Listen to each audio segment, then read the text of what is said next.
Okay, in this final OpenOffice Impress tutorial, we're going to take a look at setting up your slideshow. To begin, you probably want to click on the slide sorter button so you have an idea of what the slides look like all together.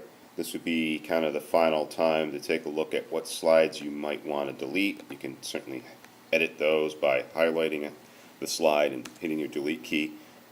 Just like PowerPoint and Keynote, you can also select the slide and drag it to wherever you want to reorder it, and it will reorder that slide to that spot. Kind of a nice feature. When you have this ready, you can start to take a look at slide transitions. Underneath your tasks pane on the right hand side, you have a slide transitions button, and you have a number of different slide transitions you can choose from.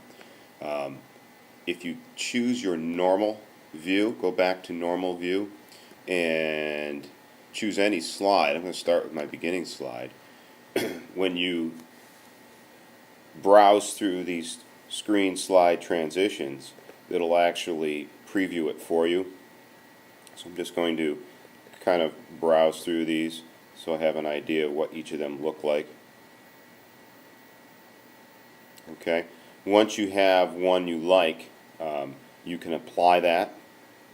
You can also apply it to all slides by hitting the Apply to All Slides button at the bottom. Okay. You can modify the speed, either slow, medium, fast, and you can decide to play a sound. I'm going to choose applause when that transition occurs. So I'm going to go ahead and just choose wipe left, and I'm going to apply that to all slides, and I'm going to look at a slideshow.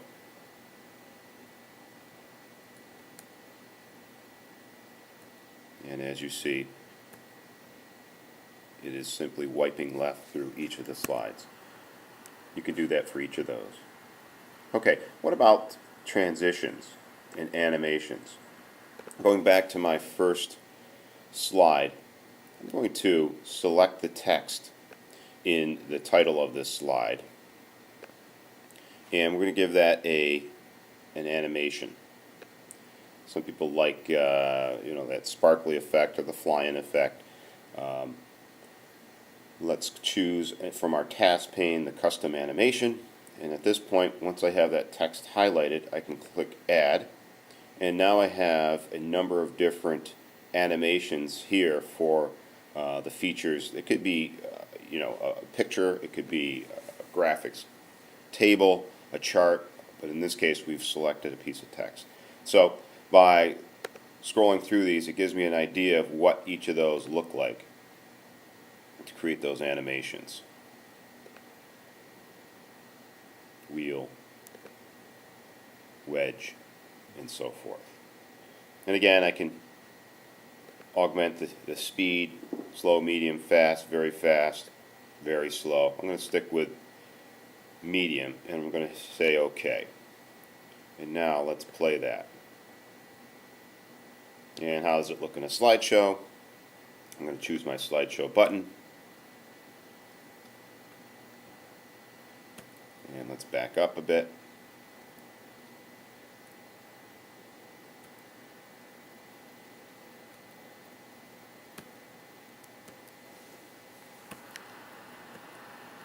There it is.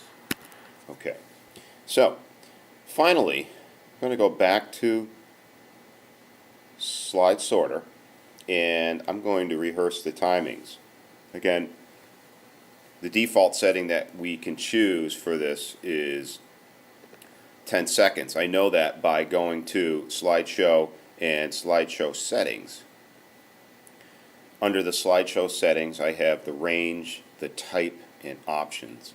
Range would be where I would want the slideshow to start from, and in this case I'm going to shoot all slides. I'm going to start from all slides, and the type I'm going to have a default in terms of the time between slides, and under options I'm going to change slides manually.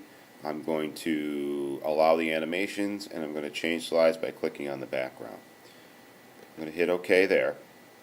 And now I'm going to say rehearse timings. It launches up the slideshow right from the beginning.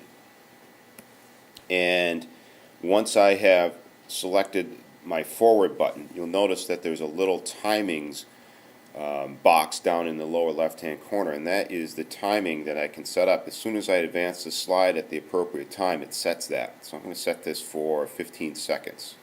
Perhaps that's the intro slide and I want more time there. Second slide, maybe not so much time. I'm going to set that for about 10 seconds. And you can do these for each of your slides depending on how much you want for time for each of those. So that's how you rehearse your timings. Thank you.